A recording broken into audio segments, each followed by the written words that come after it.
Muummee ministeera biyya Indiyaa Narendiraa Moodiin torbee dhufurraa eegalee Itoophiyaa kan daawwatu ta'uun ifame.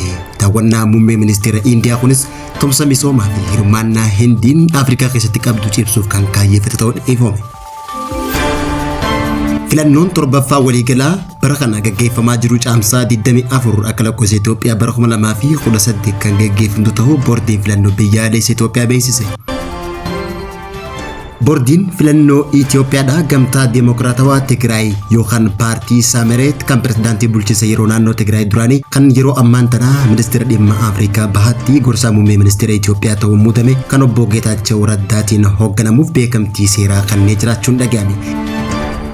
Daawwattootaa fi hordoftoota lammii miidiyaa nageenya keenya bakka jirtan maratti sinaa dhaqqabu kanneen amma dhageessan hangafoota oduutiin har'aatii amma bal'ina oduu isinitti hima. Ministeerri muummee Indiyaa Narendiraa Moodiin torbee dhufu Itoophiyaa akka daawwatutu himame. Akka gabaasni miidiyaa Hindii Wiwaan News ibsutti daawwannaan kun waggoota 10 booda muummichi ministeera Hindii gaafa Afrikaatti kan jalqabaa ta'uun ibsamee jira.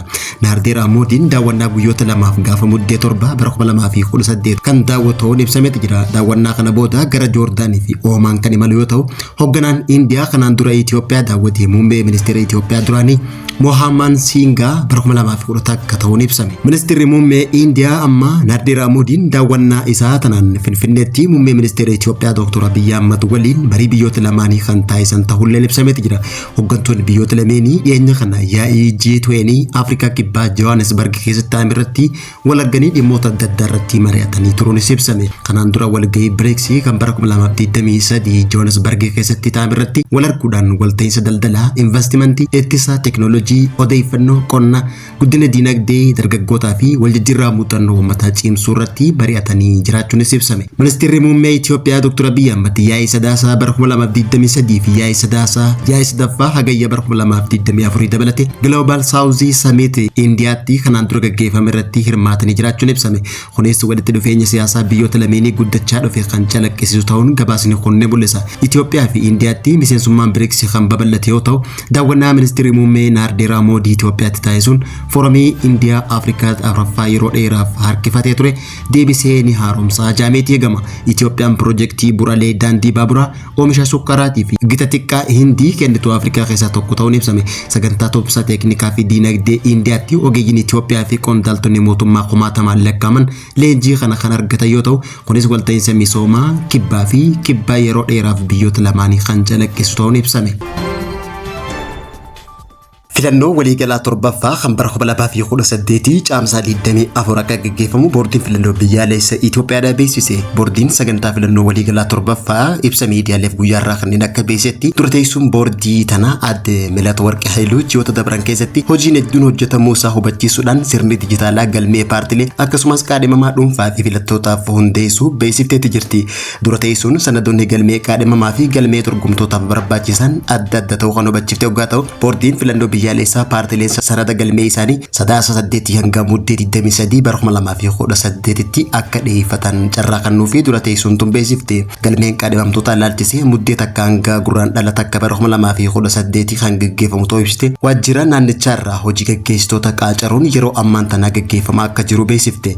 Yeroo ammaan tanaa iyyattoonni 100 takkaa fi 30 takka qormaata barreeffamaa fi afaanii fudhachaa akka jiranis hubachiifte. Itti dabaluudhaan dura teessuun tun boordichi ragaa hojii gaggeessitoota qormaata kana dabranii paartilee siyaasaatiif akka ibsanis beeksifteetti jirti. Adde Melaat Warqoo dura teessuun boordii filannoo biyyaalessaa tun paartileen loogii malee akka hirmaatanis ibsiteetti jirti. Dhaabbileen waltaalee siivilii 143 barnoota filattootaa akka kennan hayyamni kan kenname ta'uu hubachiifte. Filannoo kanaaf haal duree hunda mijeessuun ibsiteetti jirti.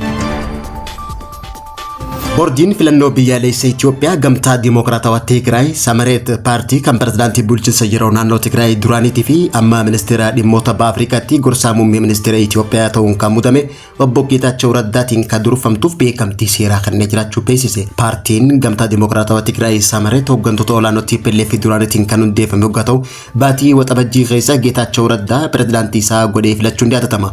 Caamsaa 18 bara 2017 boordiin filannoo biyyaalessaa Itoophiyaadhaa galmee yeroof kan kennameef paartichi hundeessitoonni isaa mul'ata siyaasaa haarawaa naannoo Tigraay dhiyeessuuf qeeqa TPLF akka ta'e ifameeti jira. Qindeessaan hariiroo alaa paartichaa Profeesar Qindaayee Gabra Hiwoot kanaan dura akka himetti paartiin kun kan hundeeffame haala waliigala naannichaa yeroo ammaan tana akkasumas biyyattii fedhii jijjiirama Tigraay keessattuu qonnaan bultoota dargaggootaa fi hayyoota biratti guutuuf kan barbaachise ta'uu tilmaama keessa galchuun kan hundaa'e ta'uu ibsee jira. Itti dabaluudhaan akka ibsetti ilaalchi dhaabichaa fi mirga bilisummaa lammiilee sadarkaa olaanaatti kabajuuf tiisuu akka ta'es ibsee gama biraatiin ammoo qeeqa hawaasni addunyaatiin dhiyaatu bu'uuraan sirreessuuf kan yaadame waggaa ta'u paartichi yaa'ee hundeessitoota Onkololeessa 14 bara 2018 magaalaa Finfinneetti geggeesse pirezidaantii fi itti aanaa pirezidaantii paartichaa miseensota koree hojii raawwachiiftuu 7 miseensota mana marii 30 takka filatee jiraachuun himame. Haaluma kanaan yeroo ammaan tana obbo Geetaachoo Raddaa pirezidaantii paartichaa ta'uun filatamuudhaan Naggaa Asaffaa itti aanaa pirezidaantii tokkoffaa waggaa ta'u Haftuu Kiroos itti aanaa pirezidaantii fi Sabilee Kanshaay hooggantuu seekreetarii paartichaa ta'uun filatamuun ifoome. Haaluma fakkaatuun obbo Gabra Hiwoot Gabra Sillaasee durataa komishinii to'annoo fi inspeekshinii obbo Abrahaay Abarraa ammoo itti aanaa dura ta'uun filatamanitti jiran. Konferensiin hundeessitoota dhaabichaa Onkololeessa 24 bara 2025 magaalaa Finfinneetti kan geggeeffame waggaa ta'u pirezidaantii fi itti aanaan pirezidaantii miseensota koree hojii raawwachiiftuu 7 fi miseensota mana marii 37 dabalatee caasaa hooggantoota hunda filachuun ifoomeeti jira. Caamsaa 24 bara 2017 eebba sirna paartichaa ilaalchisee ibsa gaazexeessitootaaf kennaniin daayirektarrii koominikeeshinii dhaabichaa obbo Raadiyaa Haayileefoom paartiin tun hundeeffama waraanaa dhiiga Tigraay keessatti geggeeffame booda rakkoolee naannichatti mudatan yaaduudhaan yaadama sanarra dhaabbachuudhaan barbaachisaa ta'uu erga hubataniin booda kan hundaa'e ta'ullee ibseeti jira. Daawwattootaa fi hordoftoota Lammii Miidiyaa irraa oduun yeroo kanaaf qabannee dhiyaanne kanan gammaatti hordofaa turtanii turtii gaarii.